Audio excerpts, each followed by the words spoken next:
الحمد لله الحنان المنان الذي خلق الإنسان وعلمه البيان والصلاة والسلام على رسوله سيد الإنس والجان وعلى آله وأصحابه ذوي الخير والإحسان أما بعد فأعوذ بالله من الشيطان الرجيم بسم الله الرحمن الرحيم لقد كان لكم في رسول الله أسوة حسنة لمن كان يرجو الله واليوم الآخر وذكر الله كثيرا صدق الله مولانا العظيم وبلغنا رسوله النبي الأمين المتين المختار الكريم ونحن على ذلك من الشاهدين والشاكرين والحمد لله رب العالمين. بارگاہ رسالت مواب صلی اللہ علیہ وسلم میں درود پاک کا ہدیہ پیش کریں. اس شعر میں دو باتیں عرض کرتی ہیں. مومن وہ ہے جو ان کی تعظیم پہ مرے دل سے. مومن کسے کہتے ہیں؟ مومن وہ ہے جو ان کی تعظیم پہ، رسول پاک کی تعظیم پہ مرے دل سے. لفظ آپ توجہ کریں، ایک ہی لفظ ہے، میں دوسری بار پھر اس کو دہراتا ہوں. مومن وہ ہے جو ان کی تعظیم پہ مرے دل سے. نجدی بھی تو کرتا ہے ان کی تعظیم مرے دل سے. ایک جگہ مرے دل سے کا مطلب ہوتا ہے جان نچھاور کرے، اور دوسری جگہ مردے کے معنی ہے. بہرحال اصل ایمان میرے آقا صلی اللہ تعالیٰ علیہ وسلم کی عظمت ہے. اسی لیے ہم خطبوں میں بھی یہ کہتے ہیں الا لا ایمان لمن لا محبت لا. اس کا ایمان ہی نہیں جس کے سینے میں ان کی محبت نہیں. اسی لیے میرے عزیزو، ماہ ربیع النور شریف خاص طور پر سنیوں کے لیے بہت اہمیت کا حامل ہے. ہم تو یہی سمجھتے ہیں کہ ساری عیدیں جو ہمیں ملی ہیں، بقرعید ہو کہ عید الفطر ہو، وہ سب اسی عید کی برکت سے ملی ہیں. اگر رسول پاک صلی اللہ علیہ وسلم تشریف نہ لاتے تو نہ ہمیں رمضان کی اہمیت معلوم ہوتی، نہ کعبے کی طہارت معلوم ہوتی، نہ ہمیں ایمان ملتا، نہ قرآن ملتا، نہ ہم رحمان تک پہنچ پاتے. یہ سب اسی کے دم قدم کی برکتیں ہیں.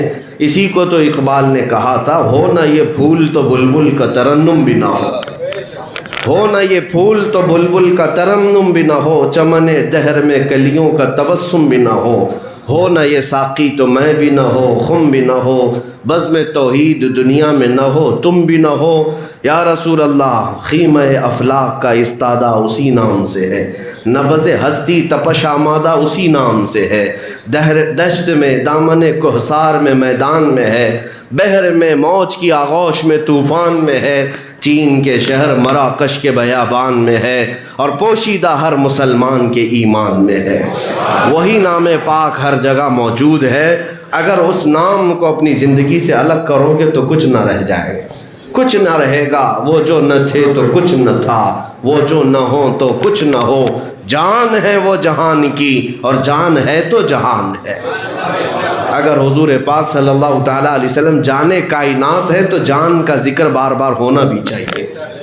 آج ہمارا اپنا مشن تو یہی ہے، ہمارا اپنا ٹاپک یہی ہے. میرے عزیزوں، ہم نے یہ عزم کیا ہے کہ زندگی جو باقی ہے، جو سانسیں اللہ نے دی ہیں، وہ عظمت رسالت کا پرچم لہراتے ہوئے زندگی بسر کی جائے. اس لیے کہ ہم نے دیکھا ہے عزت اسی کی دنیا میں ہے جو حضور کے قدموں سے وابستہ ہے. اس لیے کہ بہت سارے تجربے بھی شاہد ہیں، بہت سارے تجربے بھی شاہد ہیں. نبی پاک صلی اللہ تعالیٰ علیہ وسلم سے بیگانگی تمہیں اس دنیا میں بھی ذلت کی طرف لے جاتی ہے، آخرت کی ذلت تو ہے ہی ہے. چند دنوں پہلے، چند مہینوں پہلے ہمارے اس ملک میں جو خرافات ہوئے، جس طرح کے ماحول پیدا کیے گئے، وہ سب کو پتہ ہے، کوئی یہاں بے خبر نہیں ہے. حضور پاک صلی اللہ علیہ وسلم کی گستاخیوں کا ایک ٹرینڈ چل پڑا تھا. ان کو ایسا لگتا تھا کہ جو ان کی شان میں بھونکے گا وہ ہیرو بن جائے گا، لیکن ہم نے کتنوں کو زیرو بنتے دیکھا. بھونک کر کے حضور صلی اللہ علیہ وسلم کی شان میں وہ چند لوگوں کی چاپلوسی کے لیے یہ کام کر گئے، لیکن انجام چند ہی مہینوں کے بعد انہوں نے دیکھا.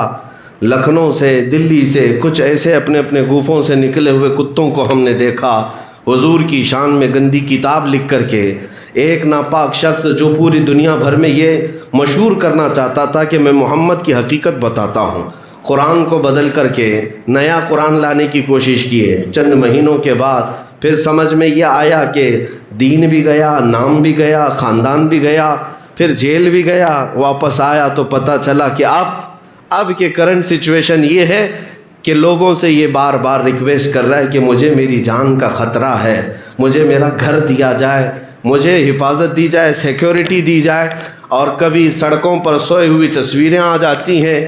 ان ظالموں کو ہم نے دیکھا چند مہینوں میں ذلت یہاں تک پہنچی، تب پھر ہمیں اعلیٰ حضرت کا وہ شعر یاد آتا ہے، یا رسول اللہ جو تیرے در سے یار پھرتے ہیں در بدر یوں ہی خار پھرتے ہیں، در بدر یوں ہی خار پھرتے ہیں۔ یہ تو زندگی میں دنیا کی ذلت ہے، اور آخرت کی ذلت تو ابھی مقدر ہے۔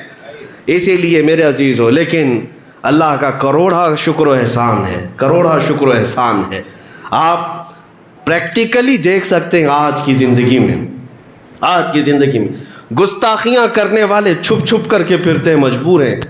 حضور کی شان میں گستاخی کر بھی رہے اور ڈر بھی رہے، جان کا بھی خوف ہے، اور چھوٹے چھوٹے بچوں سے بھی ڈر جاتے ہیں۔ نہ جانے کتنے باڈی گارڈ لگانے پڑتے ہیں، کھل کر کے ماحول میں آ نہیں سکتے، راتوں کی نیند خراب۔ گستاخی کیا کیوں؟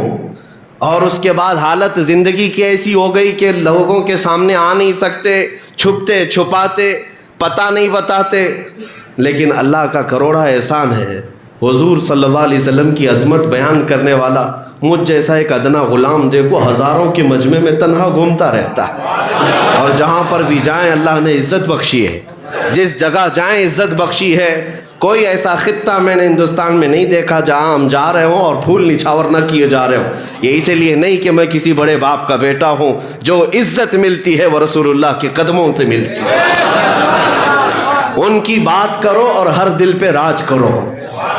حضور اکرم صلی اللہ تعالیٰ علیہ وسلم کی عظمت کی بات کرو، پھر دیکھو اللہ تعالیٰ کس قدر بلندیوں پر پہنچاتا ہے۔ چند مہینوں میں بہت کچھ بدل گیا، بہت کچھ بدل گیا۔ میں بھی اپنی زندگی میں بدلاؤ دیکھا، اس لیے کہ تمہارے پاس اس سے قبل بھی میں آیا۔ اس مسجد کی شاید اوپننگ تھی، اس وقت بھی میں آیا، شاید یہاں لوگ پہچانتے بھی نہ ہوں گے۔ اور آج یہ حال ہے کہ ہر کوئی انتظار میں بیٹھا ہوا ہے۔ وہ اس لیے نہیں کہ میں کوئی ابھی جلدی کوئی پارلیمنٹ کا ممبر بن گیا یا کوئی سیاسی عہدہ حاصل کر لیا، بس بات اتنی سی ہے، جب تک بکے نہ تھے تو کوئی پوچھتا نہ تھا، جب تک بکے نہ تھے تو کوئی پوچھتا نہ تھا۔ یا رسول اللہ تم نے خرید کر ہمیں انمول کر دیا۔ زندگی یہی ہے میرے عزیزو، زندگی یہی ہے۔ اگر رسول کریم صلی اللہ علیہ وسلم کی وفاداری میں آ جاؤ، پھر دیکھو زندگی کا مزہ ہی کچھ اور ہے۔ اور خوف اللہ تعالیٰ دل سے نکال دیتا ہے، ڈر اللہ تعالیٰ دل سے نکال دیتا ہے۔ کچھ لوگ تو مجھ سے یہ کہتے بھی، کچھ تو بہت سارے جگہوں پر میرا جانا ہوا، اسٹیجوں پر، کچھ مولوی حضرات بغل میں بیٹھنے سے بھی ڈرتے بھی ہیں کہ ان کے ساتھ بیٹھیں گے کل ہمارے اوپر بھی کیس ہو جائے گا، ہاں ہمارے اوپر بھی کوئی چیز آ جائے گی۔ میرے عزیزو، ہمارا دامن پاک ہے، ہمارا دامن صاف ہے، ہم کسی ایسی ان لافل ایکٹیویٹی میں کبھی شامل نہیں رہے۔ ہم دیش دروہی معاملات میں یا آتنکی معاملات میں، دہشت گردی کے معاملات میں کبھی ملوث نہیں رہے، اور ہماری کوئی خفیہ میٹنگ نہیں ہوتی، جو بھی ہوتی ہے وہ اسٹیج پر ہی ہوتی ہے۔ ہم نے کبھی چھپ چھپ کر کے میٹنگیں نہیں کی ہیں، ہمیں اس بات کا ڈر نہیں ہوتا۔ ہم کسی بھی جگہ پر صرف اور صرف اس سہارے سے جاتے ہیں، جو ہم بات کر رہے ہیں وہ رسول اللہ کی عزت کے بارے میں بات کر رہے ہیں۔ اور اگر یہ جرم ہے کسی کے سامنے تو پھر ہم پھانسی لینے کو بھی تیار ہیں، اس لیے کہ ہمیں اس بات کا اعزاز ملے گا کہ اگر نبی پاک صلی اللہ علیہ وسلم کی عزت پر بات کرتے ہوئے دنیا سے کوئی جائے، انشاءاللہ العزیز قیامت کے دن وہ بلال حبشی اور خباب بن الارت کے ساتھ اٹھایا جائے گا، ان کے ساتھ اٹھایا جائے گا۔ ان کا جرم کیا تھا؟ مکہ والوں نے صرف ان کو اسی لیے مارا تھا نا کہ رسول اللہ کی عزت کی بات کرتے تھے۔ بہرحال میرے عزیزو، آج بہت سارے حالات ایسے ہیں، لوگوں کو اس طرح ڈرایا اور سہمایا گیا ہے۔ کچھ لوگ اس بات کے خوف میں ہیں کہ ان کے آگے پیچھے ان کی تقریریں سنو گے تو پتہ نہیں تمہارے ساتھ بھی کیا کیا معاملات ہو جائیں گے۔ اللہ گواہ ہے، اللہ شاہد ہے، میں اپنی قوم کو کبھی لڑائی کی طرف نہیں لے جانا چاہتا، نہ ہی کبھی حضور پاک صلی اللہ علیہ وسلم کی امت کو کسی آگ میں جھونکنے کی بات کرتا ہوں، آگ میں جانے کی بات آئے تو میں تنہا اعلان کرتا ہوں، پوری امت کے لیے نہیں کہ ہر نوجوان آ جائے مقابلہ کرے، میں نے کبھی یہ اعلان نہیں کیا۔ میں چاہتا ہوں امن رہے، سکون رہے، لیکن اس کا مطلب یہ نہیں ہے میرے عزیزوں کہ بزدل بن کر کے گھروں میں بیٹھا رہے ہیں۔ ہم یہ بھی زندگی نہیں چاہتے، بلکہ ہم رسول اللہ صلی اللہ علیہ وسلم کی امت کو اس حال میں دیکھنا چاہتے ہیں کہ اللہ تعالیٰ نے تمہیں اس زمین پر خیر امت بنا کر بھیجا ہے، خیر امت بنا کر بھیجا ہے، سب سے بہترین امت ہو تم، اور سب سے بہترین امت کا کردار ادا کرو۔ اور حضور اکرم صلی اللہ علیہ وسلم کی غلامی میں آنا یا اسلام میں آنا کوئی جرم ہے جو تم ٹوپی چھپا کر، داڑھی چھپا کر یا اپنی گردن جھکا کر چلو گے؟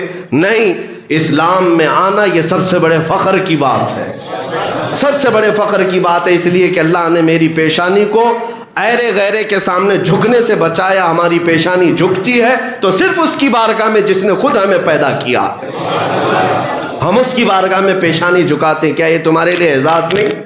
کیا یہ تمہارے لیے عزت کی بات نہیں؟ اللہ نے سارے ناپاکیوں سے تمہیں پاک کر کے یہ دین دیا ہے۔ یہ مذہب اسلام تمہیں اللہ تعالیٰ نے کس قدر انعام میں دیا، تمہارے پاس کوئی بھی ناپاک چیز نہیں۔ تمہیں کہا بھی گیا کہ پاک چیزیں کھاؤ، پاک چیزیں پیو، کلوا من طیبات ما رزقناکم۔ تمہارے لیے ذرا برابر بھی ناپاک چیز اللہ نے حلال نہیں رکھی، حتیٰ کہ چوری ڈکیتی تو دور کی بات ہے، جس چیز سے ہلکا نشہ آئے وہ بھی تمہارے لیے حرام کر دیا گیا۔ کیوں؟ تم پاکیزہ قوم ہو، اللہ تعالیٰ کی طرف سے حضور اکرم صلی اللہ علیہ وسلم کی امت کے لیے چنے ہوئے ہو، تمہارے جسموں کو پاک رکھا گیا۔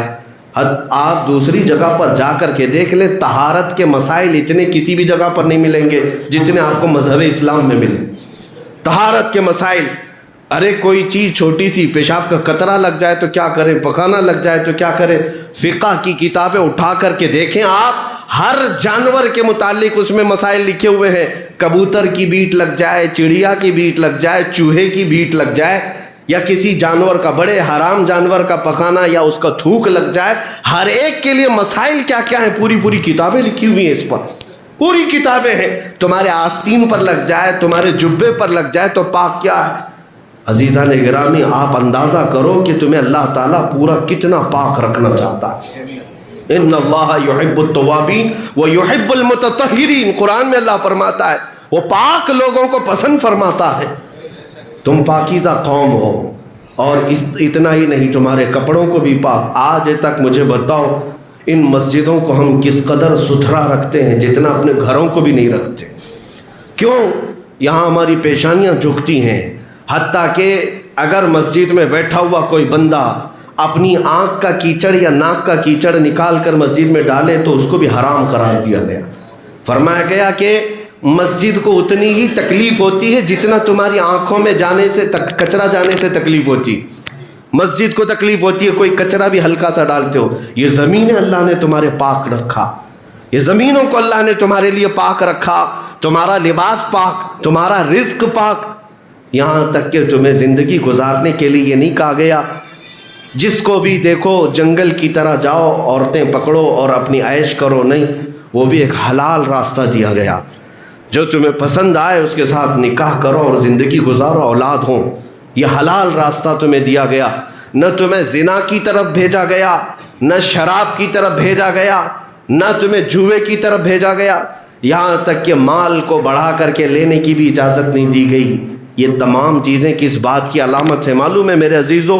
اللہ نے آپ کو خیر امت بنایا۔ جب اتنے پاکیزہ دین میں ہو تو سر جھکا کر کے نہیں، سر اٹھا کر کے جیے۔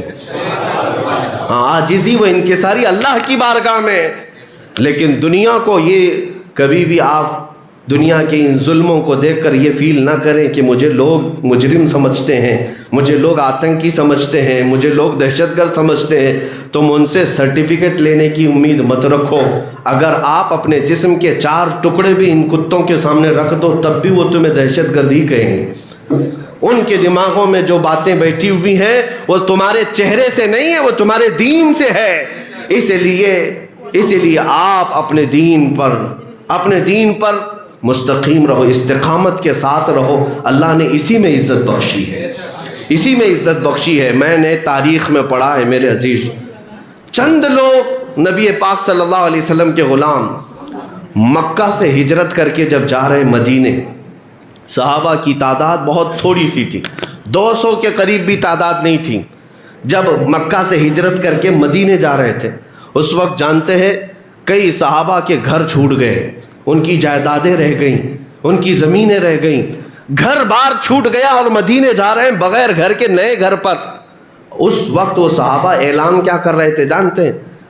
توکل تو دیکھیں، یقین تو دیکھیں، ان کا تھے 200 کی تعداد میں اور کھانے پینے کے مسئلے تھے، ایک کھجور ملتی تو دن بھر گزارا کر لیتے، لیکن اعلان کیا کر رہے تھے اس وقت؟ ہجرت کرتے وقت وہ یہ کہتے ہوئے جا رہے تھے، اس دور کی سب سے بڑی 2 طاقتیں تھیں، ایک پرشین ایمپائر اور ایک رومن ایمپائر، جس کو کیسر و کسرا کہتے ہیں۔ سپر پاور طاقتیں اس زمانے کی، جیسے آج امریکہ اور رشیا ہو، اس زمانے کی یہ 2 طاقتیں تھیں۔ پرشین ایمپائر جس کو کسرا کہتے تھے، رومن ایمپائر اس کو کیسر کہتے تھے۔ یہ میرے آقا صلی اللہ علیہ وسلم کے غلام صحابہ مدینے ہجرت کرتے وقت یہ کہتے ہوئے جا رہے تھے کہ ایک دن آئے گا ہم کیسر اور کسرا کو بھی فتح کریں گے۔ کون سا یقین تھا ان کے پاس؟ کون سا توکل تھا؟ اتنے بڑے منصوبے کہاں تھے؟ مکہ والے ٹھٹا مار کر ہنس رہے تھے، ان کو دیکھو مکہ میں اپنا گھر نہیں بچا پائے اور کیسر و کسرا کی بات کر رہے ہیں، بڑے بڑی سلطنتوں کو ہلانے کی بات کر رہے ہیں۔ ظاہر سی بات ہے دوسرے مکہ والے مذاق اڑا رہے تھے میرے آقا کے غلاموں کا۔ ہجرت کے 8 سال گزر گئے، 10 سال گزر گئے، مکہ تو فتح ہوا ہی، حضرت عمر کا زمانہ کیا آیا، پرشین ایمپائر بھی ٹوٹ کر ختم ہوا، رومن ایمپائر بھی ختم ہو گیا، اور ان کو فتح کرنے والی کوئی بہت بڑی فوجیں نہیں تھی، پیوند لگے کپڑے پہننے والے میرے آقا کے غلام ہی تھے۔ کیوں؟ انہوں نے عزت جو ہے دنیا کی طاقتوں میں نہیں ڈھونڈی، میرے آقا کی غلامی میں عزت ڈھونڈی۔ ایک صحابی حضرت نعمان حضور اکرم صلی اللہ علیہ وسلم کے ایمبیسیڈر بن کر کے وہ ایک بادشاہ کے پاس گئے تھے۔ بادشاہ کو پتہ چلا کہ محمد صلی اللہ علیہ وسلم کی طاقت اب بڑھتی جا رہی ہے، انہوں نے اپنا ایک قاصد بھیجا ہے، ان کا ایک ترجمان ایمبیسیڈر آیا ہے، سفیر آیا ہے۔ تو ان کی عزت میں، اس صحابی کی عزت میں اس بادشاہ نے ریشم کا کارپیٹ بچھایا، ریشم کا کارپیٹ، اور ایک سونے کی کلائی کی ہوئی کرسی لگائی کہ ہم بہت عزت دیں گے ان کو، عرب سے جو قاصد آ رہا ہے، جو سفیر آ رہا ہے۔ جب حضرت نعمان وہ صحابی آئے، ان کے ہاتھ میں تلوار تھی، سادے کپڑے پہنے ہوئے آئے، اور بادشاہ کے محل میں جیسی آئے دیکھا کارپیٹ بچھا ہوا ہے اور قالین ہے وہ ریشم کا۔ پوچھا یہ کیا ہے؟ کہا ریشم کا قالین آپ کے اعزاز میں۔ انہوں نے تلوار سے اس کو پھاڑ دیا اور کہا میں اس پر نہیں چل سکتا، میں زمین پر چلوں گا۔ اور اس کے بعد چلتے ہوئے آئے، کرسی سونے کی کلائی کی ہوئی رکھی ہوئی تھی، تو اس کو دیکھا، دیکھتے ہی اس کو ٹھوکر مار کر الگ کر دیا، کہا میں لکڑی کی کرسی پر ہی بیٹھوں گا۔ بادشاہ نے کہا میں عجب انداز دیکھ رہا ہوں، ہمارے پاس بہت ساری سلطنتوں کے سفیر آئے، ہم نے ان کو اتنی عزت نہیں دی جتنا محمد کے سفیر کو عزت دی ہے۔ آپ کے لیے ہم نے ریشم کا کارپیٹ بنایا، وہ اپنے تلوار سے پھاڑ دیا، اور سونے کی کلائی کی ہوئی کرسی کو آپ نے ٹھوکر مار دیا۔ یہ آپ کا ایٹیٹیوڈ ہے، آپ کا غرور ہے؟ اس صحابی نے کہا نہ، مجھے غرور نہیں، نہ ہی تکبر، نہ ہی ایٹیٹیوڈ، بلکہ میں اس ریشم کے کارپیٹ پر اس لیے قدم نہیں رکھا کہ میرے آقا صلی اللہ علیہ وسلم نے اس کو حرام قرار دیا۔ مردوں کے لیے ریشم حرام ہے، اور سونے کی کرسی پر اس لیے نہیں بیٹھا کہ یہ تکبر کی علامت ہے۔ میرے مصطفیٰ صلی اللہ علیہ وسلم زمین پر اور ہلکی چیزوں پر تشریف فرما ہوتے، اور مردوں کے لیے انہوں نے سونے کا استعمال حرام فرمایا ہے۔ میں اپنے نبی کا غلام ہوں، جس جگہ بھی رہوں گا انہی کی ڈیوٹی پر رہوں گا۔ یہ عزت دیکھی بادشاہ کے محل میں۔ جانتے ہیں میرے عزیزو، آپ کے اس اپنے دین پر جمے ہوئے ہونے کی وجہ سے وقت کا بادشاہ بھی دائرہ اسلام میں داخل ہوا۔ آپ اگر اس بات کو محسوس کریں کہ عزت میرے آقا کی غلامی میں ہے، اگر ہم مکمل طور پر رسول اللہ صلی اللہ علیہ وسلم کے اخلاق کریمانہ اور ان کے کردار کو اچھی طرح سے لوگوں میں پہنچائیں تو تمہاری عزت میں کوئی کمی نہیں آئے گی، کوئی کمی نہیں آئے گی۔ میں اپنی زندگی میں بھی دیکھتا ہوں، ابھی آپ کے سامنے اتر کر کے آیا اسی لباس کے ساتھ، ہاں یہ اور بات ہے کہ تھوڑا چینج ہوگا، میں اپنے امام میں اپنے جبے کے ساتھ، لوگوں کو ایسا لگتا ہوگا کہ پوری فلائٹ میں 100 سے لوگ ہوتے ہیں، میں ایک عجوبہ کہاں چلا جاؤں. نہیں، ہمیں تو اس بات کا لطف ملتا ہے کہ کم سے کم لوگ دیکھیں گے تو یہ محسوس کریں گے کہ محمد عربی کا غلام بیٹھا ہوا ہے. چھپنے کی بات نہیں، حضور پاک صلی اللہ علیہ وسلم کے اخلاق پر بلکہ رشک کرنے کی بات ہے، اعزاز، کیونکہ ہمیں اسی نسبت پر تو فخر ہے. میں تو یہی کہتا ہوں، اعلان بھی کرتا ہوں کہ لوگ مجھے میرے باپ کے نام سے نہ پہچانے، حضور کی غلامی سے پہچانے. اپنا مقام اتنا بناؤ کہ آپ کا انٹروڈکشن جب ہو، آپ کا تعارف جب ہو تو حضور پاک کی غلامی سے کیا جائے، نبی پاک صلی اللہ علیہ وسلم کی غلامی سے کیا جائے. ابھی آپ کے سامنے خطیب و امام مجھے بلا رہے تھے یہی کہہ کر کے ناموس رسالت کی حفاظت کی خاطر. باقی اور بھی بہت کچھ ہوگا، میں کہیں کا پڑھا ہوا حافظ بھی ہوں گا، کہیں کا پڑھا ہوا عالم بھی ہوں گا، کہیں کا پڑھا ہوا مفتی بھی ہوں گا، وہ ساری چیزیں اپنی جگہ پر ہے. لیکن اگر ہمارے اعزاز میں حضور کی غلامی آتی ہے تو یہ زندگی کی معراج ہے. عزیزان گرامی، زندگی اتنی گزارو کہ حضور پاک صلی اللہ علیہ وسلم کی نسبت سے تمہیں دنیا پکارنے لگ جائے، اور وہ دن تمہاری کامیابی کا دور ہے، وہ دن تمہاری کامیابی کا دور ہے. اللہ کے نبی صلی اللہ تعالیٰ علیہ وسلم کے صحابہ نے ہمیں یہ ثابت کر کے دکھایا ہے. حضرت سعد ابن ابی وقاص رضی اللہ تعالیٰ عشرہ مبشرہ میں سے ہیں. یہ عراق میں گئے تھے اور وہاں سے انہیں ایران جانا تھا. جنگوں کے حالات تھے، دریائے دجلہ بیچ میں آتا ہے اور دریائے دجلہ کو عبور کر کے ایران کی زمین پر آنا ہے. ایران کی فوج نے جب دیکھا سعد ابن ابی وقاص اپنے فوجیوں کے ساتھ ادھر آ رہے ہیں تو دجلہ دریا کے اوپر جتنے برج تھے سب توڑ دیے انہوں نے کہ کہیں یہ مسلمان ادھر نہ آ جائیں. سب برج اور پل توڑ دیے. حضرت سعد ابن ابی وقاص کا حوصلہ نہیں توڑ سکے، وہ کھڑے ہوئے اور اپنے صحابہ 300 صحابہ ان کے ساتھ تھے. سارے لوگوں نے پوچھا کہ سعد ابن ابی وقاص سے کیا کرنا ہے؟ حضرت سعد نے کہا جانا ہے ادھر. کہا دریا ہے، اتنا گہرا ہے دریائے دجلہ، آج بھی موجود ہے، کیا آپ کو اندر جاتے جاتے 10 منٹ لگ جائیں؟ گہرائی اور چوڑائی بھی کافی ہے. حضرت سعد ابن ابی وقاص سے صحابہ نے پوچھا کیسے جائیں گے؟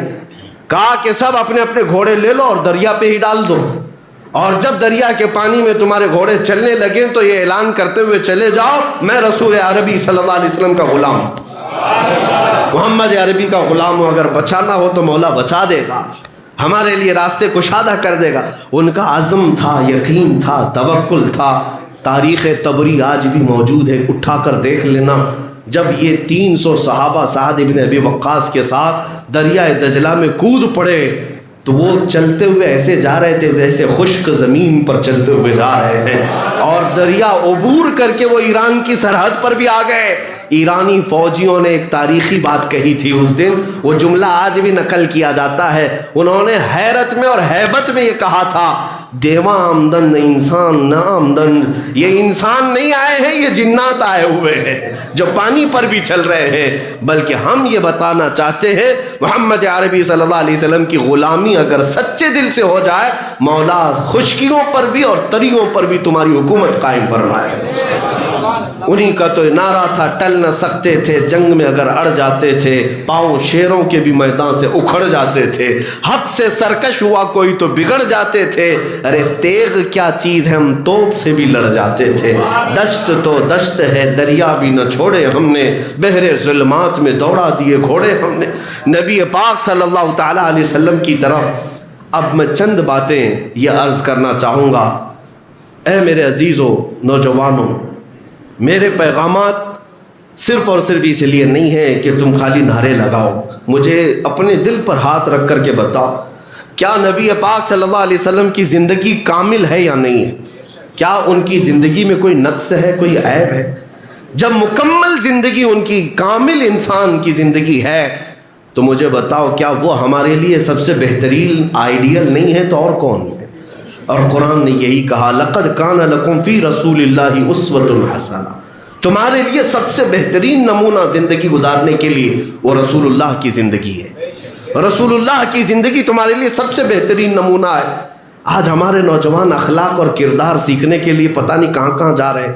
پرسنالٹی ڈیولپمنٹ کے کورسز سکھائے جاتے ہیں، ہمارے بچے سیکھنے کے لیے جا رہے ہیں کہ ہینڈ شیک کیسا کرنا چاہیے، سیڑھیوں پہ چڑھنا کیسے چاہیے، چلنا کیسے چاہیے، سوٹ کیسے پہنیں گے، لوگوں سے بات کیسے کریں گے۔ ارے ان لوگوں کے پاس یہ سیکھنے جا رہے ہیں ہمارے بچے جن کو پیشاب کا طریقہ نہیں معلوم، وہ پروفیسر بنے ہوئے ہیں اور اخلاق سکھا رہے ہیں، کردار سکھا رہے ہیں۔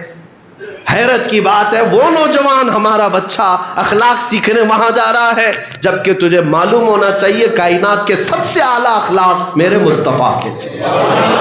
رسول اللہ صلی اللہ علیہ وسلم کے اخلاق سب سے اعلیٰ اخلاق ہے۔ پورے یہ میرا اپنا دعویٰ نہیں، آپ دوسروں کی کتابیں اٹھا کر پڑھ لیں، انگریزوں نے بھی لکھا ہے، کرسچنوں نے بھی، یہودیوں نے بھی لکھا ہے۔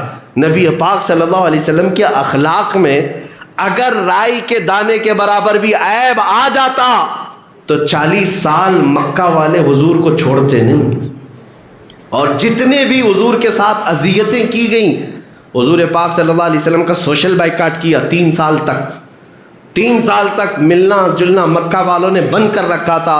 حضور پاک صلی اللہ علیہ وسلم شعب ابی طالب کی گھاٹی میں محصور تھے، پتے کھا کر کے دن گزارے، چمڑے کھا کر دن گزارے، یہ تکلیفیں بھی دی۔ رسول اللہ کے غلاموں کو انہوں نے مارا ہے، پیٹا ہے، جلایا ہے، سب کچھ کیا ہے، لیکن پوری کتابیں اٹھا کر کے مجھے دکھاؤ رسول اللہ صلی اللہ علیہ وسلم اور ان کے غلاموں کے ساتھ اتنی بربریت کرنے والے مکہ والوں نے کبھی میرے آقا کی زندگی پر ایک بھی اخلاق کے خلاف اعتراض کیا ہو یا سوال کیا ہو؟ بتا دیں آپ، نبی پاک صلی اللہ علیہ وسلم کی زندگی کے بارے میں ایک بھی اعتراض کسی مکہ والے نے کیا ہو؟ یہاں تک کہ ابو سفیان جو حضور صلی اللہ تعالیٰ علیہ وسلم پر ایمان لائے وہ نہیں تھے، نجاشی بادشاہ کے پاس بہت لمبا مکالمہ چلا ہے۔ صحابہ جو ہے ہجرت کر کے پہلے حبشہ گئے تھے، ایتھوپیا گئے تھے، 70 صحابہ مکہ چھوڑ کر پہلے مدینہ جانے سے پہلے ایک اور ہجرت ہوئی ہے۔ وہ ہجرت کہاں کی تھی؟ ایتھوپیا، حبشہ کی ہجرت تھی۔ حبشہ کا جو بادشاہ تھا نجاشی، وہ عیسائی بادشاہ تھا اور رحم دل تھا، ہر ایک کو پناہ دیتا تھا۔ صحابہ وہاں گئے، اب جب وہاں گئے تو مکہ والوں کو پتہ چلا کہ رسول اللہ کے صحابہ مکہ چھوڑ کر کے نجاشی کے یہاں گئے ہیں، تو یہاں سے ابو سفیان اور 2 لوگ پیچھا کرتے ہوئے وہاں بھی پہنچ گئے، اور بادشاہ سے ان کے اچھے تعلقات تھے، بڑے پیسے والے تھے ابو سفیان۔ جا کر کے بادشاہ سے کہا ہم آپ سے پرسنل بات کرنا چاہتے ہیں۔ تو جا کر کے نجاشی نے جب موقع دیا تو ابو سفیان نے سب ان کی شکایتیں لگائی، کیا کہ مکہ سے ایک قافلہ بھاگ کر کے آیا ہے، وہ ہمارے خاندان والے ہیں جو اپنا دین چھوڑ چکے ہیں اور وہاں پر فتنہ پھیلا رہے ہیں، لہٰذا آپ ان کو حبشہ میں رہنے کی اجازت ہرگز نہ دیں، ان کو واپس مکہ بھیجیں۔ کیوں؟ ان کو مارنا تھا نا، مکہ والے مارتے تھے، وہ غریب صحابہ تھے۔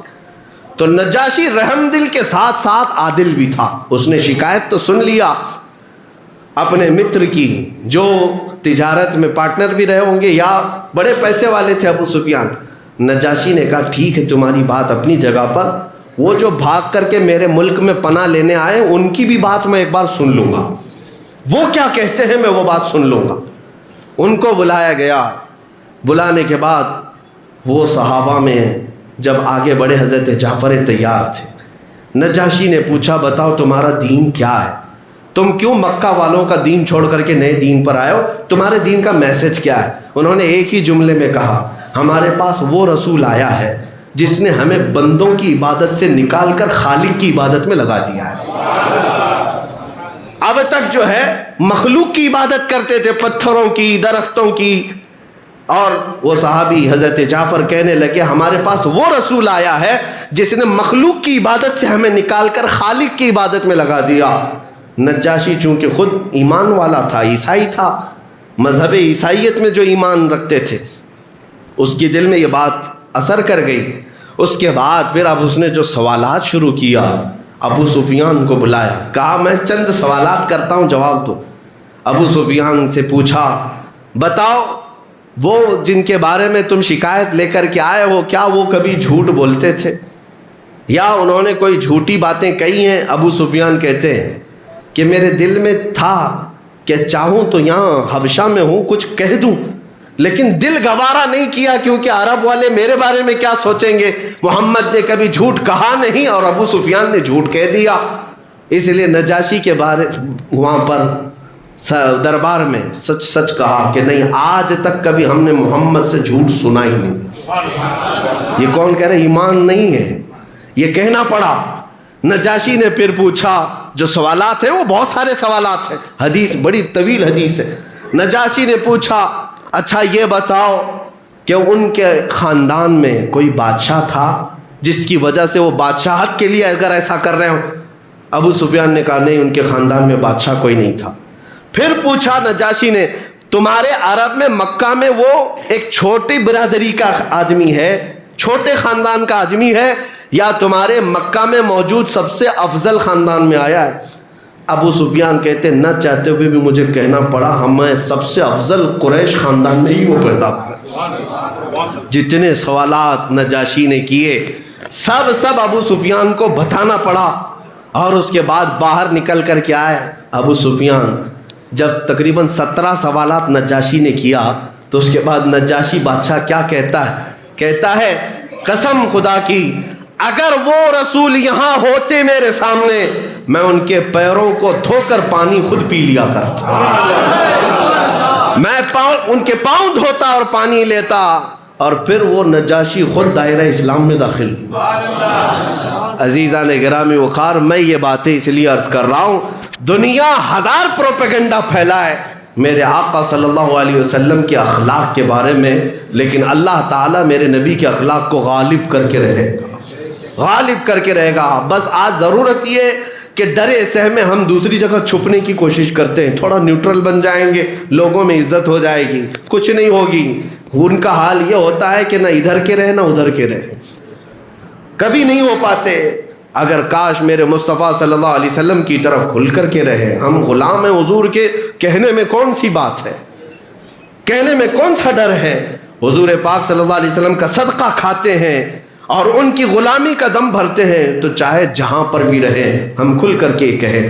میں ایک بات اکثر کہتا بھی ہوں کہ ایک ایسا واقعہ پیش آیا تھا ایک پلین کے اندر. آسٹریلین ایک نوجوان جو ہے وہ پلین میں سفر کر رہا تھا, ایئر ہوسٹس نے اس کو شراب سپلائی کیا.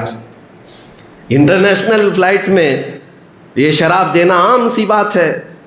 اب شراب سب کو دی جا رہی تھی, وہ کین اس کے پاس جب وہ ایئر ہوسٹس نے دیا تو اس نوجوان نے انکار میں کیا کہا, آئی ایم اے مسلم.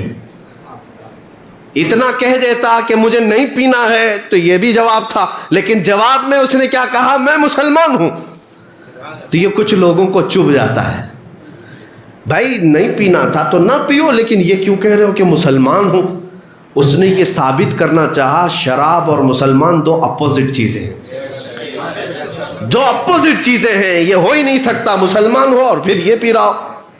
اب تھوڑی دیر کے لیے مذاق مستی چلتی رہی. اس ایئر ہوسٹس نے آرگومنٹ شروع کیا, کہا یہ کیا بات ہوئی کہ ساری پلین کے پیسنجرز مزے لے کر پی رہے ہیں, ریلیکس ہو رہے ہیں, لمبا سفر ہے, آپ بھی پی کر سو سکتے ہو, کیا اس میں خرابی ہے, کون سی برائی ہے, اور یہ بالکل ریفائن چیز ہے.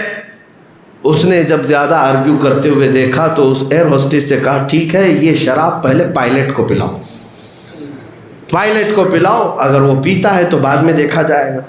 وہ ایئر ہوسٹس کہتی ہے کہ پیتا تو ہوگا اپنے گھر میں لیکن ابھی آن ڈیوٹی ہے, ابھی فی الحال آن ڈیوٹی ہے, ابھی نہیں پیے گا, پلین چلا رہا ہے. مسلمان نے کہا تو کان کھول کر سن لو, مسلمان پوری زندگی آن ڈیوٹی ہوتا ہے, وہ اپنے رسول اللہ کی غلامی میں آن ڈیوٹی ہے. یہی چیز میں چاہتا ہوں میرے عزیزوں, تم جس جگہ پر بھی ہو میرے مصطفیٰ کی غلامی لے کر چلو اور دنیا کو یہ بتاؤ ہم آن ڈیوٹی ہیں. یہ نہیں ہے کہ ہم مسجدوں میں مسلمان بن گئے اور بازاروں میں جا کر کے کچھ اور بن گئے. ہاں ہم مسجدوں میں مسلمان ہیں اور تنہائی میں شیطان ہیں, یہ نہیں ہے. اسلام کا تقاضا یہ ہے کہ ہر وقت تم آن ڈیوٹی ہو, حضور پاک صلی اللہ علیہ وسلم کے اخلاق کے تم سفیر ہو, تم ترجمان ہو. کئی ایسے نان مسلمز کو میں جانتا ہوں جو حضور پاک صلی اللہ علیہ وسلم کو پڑھنے کا شوق رکھتے, کس وجہ سے, کتابوں کی وجہ سے نہیں, کچھ مسلمانوں کے اخلاق دیکھ کر کے پڑھنا چاہتے ہیں. تمہارے اخلاق لوگوں کو متاثر کرتے ہیں, حضور پاک صلی اللہ تعالیٰ علیہ وسلم کی طرف لوگوں کو بلاتے. مجھے ایک بات یاد آتی ہے, کئی آج سے 7-8 سال پہلے ایک نان مسلم ڈاکٹر ہے, انہوں نے مجھ سے کچھ ڈسکشن کے وقت ایک بات پوچھی تھی, تو میں حضور پاک صلی اللہ علیہ وسلم کے اخلاق اور ان کی نرم دلی کے بارے میں عورتوں کے بارے میں بات چل رہی تھی. آج بہت سارے وہ لوگ ڈیبیٹ پر بیٹھتے ہیں جو نرے جاہل ہوتے ہیں، اسلام کی اور حضور کی اخلاق کی کچھ نہیں معلوم، لیکن وہ ڈیبیٹ کرنے بیٹھے رہتے ہیں، ادھر بھی ادھر بھی. سب یہ ٹٹو ہیں جو مرغے لڑاتے رہتے ہیں. لیکن وہ ڈاکٹر پڑھا لکھا تھا، عورتوں کے حقوق کے بارے میں جو پروپیگنڈا پھیلایا گیا دنیا میں وہی باتیں وہ ہمارے سامنے کرنے لگا کہ ایسا ہے ایسا ہے ویسا ہے مسلمانوں میں اسلام میں. میں نے کہا یہ پروپیگنڈے کے شکار آپ بھی ہو گئے، پڑھ لکھ لیتے تھوڑا سا.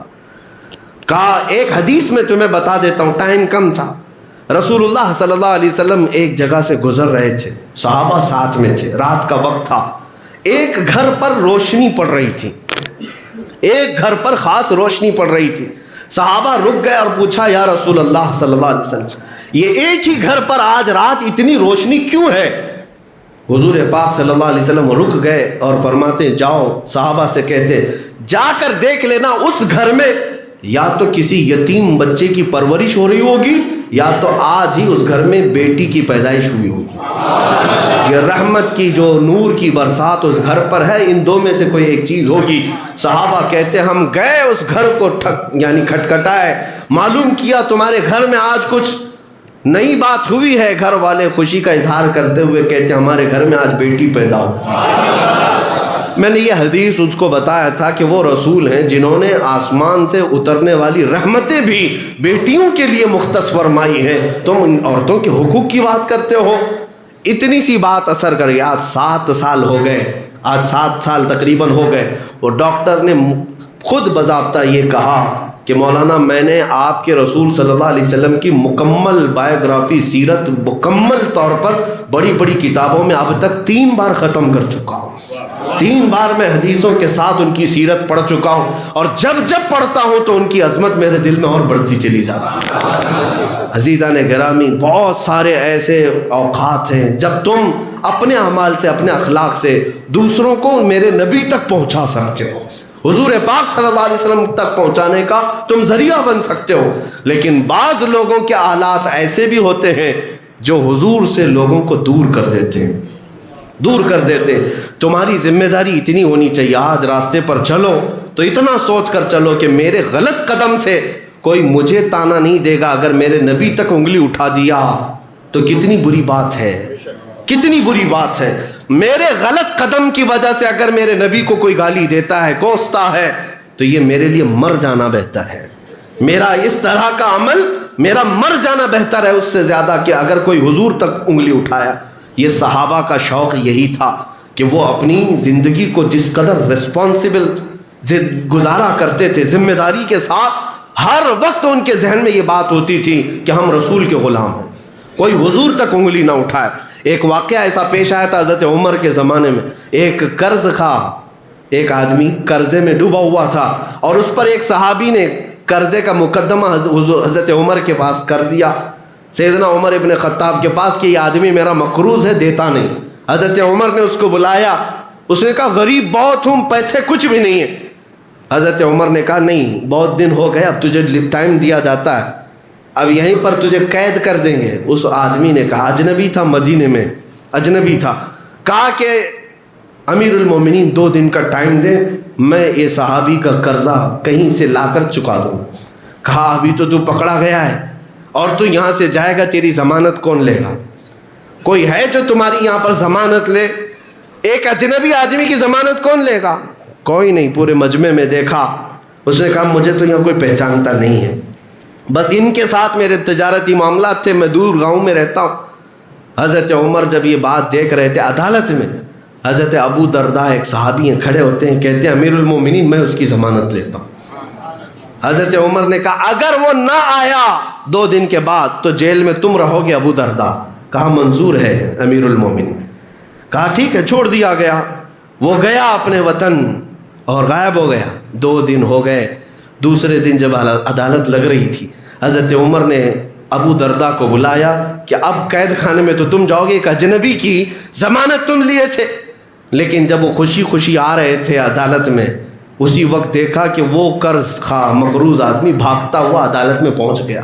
کہا میں اپنی قرض کی امانت لے آیا ہوں، میں انتظام کر لیا. اس صحابی کو بلائیں جن کا قرضہ تھا. وہ آئے، انہوں نے دیکھا کہ یہ بندہ لے کر کے آ گیا واپس لے کر کے آ گیا ہے. اب یہاں پر معاملہ بالکل بدل گیا.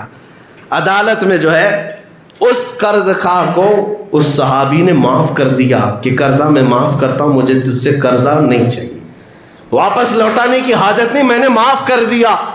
تب حضرت عمر ابن خطاب رضی اللہ تعالیٰ عنہ نے اس بندے سے پوچھا کہ تو بھاگ کر جا چکا تھا, بچ سکتا تھا, تجھے مدینے والے پہچانتے نہیں تھے, کہیں جا کر چھپ جاتا, واپس کیوں آ گیا 2 دن کے بعد؟ وہ کہتا امیر المومنین سچ کہہ رہے ہیں آپ, بھاگ سکتا تھا, لیکن اگر بھاگ جاتا تو ڈر اس بات کا ستا رہا تھا کہ کہیں دنیا یہ نہ کہے محمد عربی کے غلام دھوکے باز ہوتے.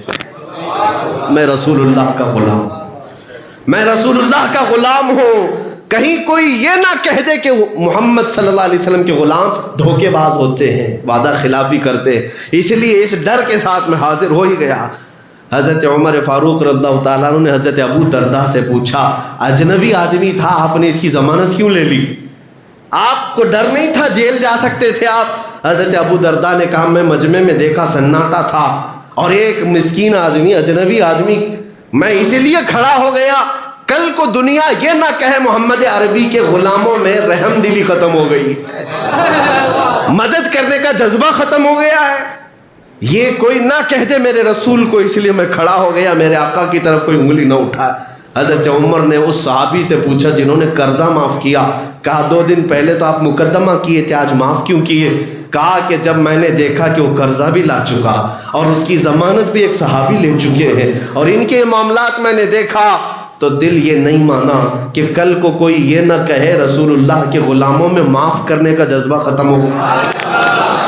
میں نے معاف کر دیا کیونکہ رسول اللہ کے دل میں معاف کرنے کا جذبہ بہت زیادہ تھا. عزیزان گرامی, یہ صحابہ کے اخلاق وہی تھے کہ وہ ہمیشہ آن ڈیوٹی ہوتے اور یہ سمجھتے کہ ہمارے اخلاق رسول اللہ کی ترجمانی کرتے ہیں, حضور کی ترجمانی کرتے ہیں. بہت سارے لوگ تمہارے ذریعے سے میرے آقا تک پہنچتے ہیں. افغانستان میں ایک ایسا واقعہ پیش آیا تھا نیٹو فوجوں کے درمیان, چند سالوں پہلے کی بات, یہ نہیں جب میں مصر میں تھا, 2009 کی بات بتا رہا ہوں, آج سے تقریباً 12 سال پہلے کی بات ہے. ایک امریکن رپورٹر ہے لیڈی, وہ پھنس گئی تھی 4 فوجیوں کے بیچ میں, اس کی عصمت دری ہو رہی تھی, اس کے کپڑے چھینے جا رہے. 2 نوجوان مغرب کی نماز کے لیے جا رہے تھے, وہ مسلمان تھے. انہوں نے جیسے ہی دیکھا ان فوجیوں کو مار بھگایا, وہ فوجی بھاگ گئے اور اس خاتون کو انہوں نے پکڑ لیا اور لے آئے. یہ خاتون کہتی ہے میرے دماغ میں اس قدر پہلے سے بچپن سے بسا ہوا تھا پروپیگنڈا, مسلمان اتنے دہشت گرد ہوتے ہیں اور وحشی ہوتے ہیں, عورتوں کے پجاری ہوتے ہیں. میں اور ڈرنے لگی. وہ 4 فوجی تو اچھے تھے, یہ 2 آتنکوادی میرے ساتھ پتہ نہیں کیا کریں گے, مجھے بیچیں گے, میرا بلاత్కాر کریں گے, کیا کیا کریں. دماغ میں یہی باتیں چل رہی تھی. لیکن 2 صالح مسلمان گھر لے آئے, ایک کمرے میں اس خاتون کو اندر رکھا, رات کے وقت اس کا دروازہ کھول کر صرف باہر سے اس کو کھانا پہنچایا, نئے کپڑے پہنچائے. دوسرے دن بھی اسی طرح وقت وقت پر کھانا دیا جاتا رہا, کوئی کمرے کے اندر نہیں آیا. وہ خاتون کہتی ہے ڈرتی رہی.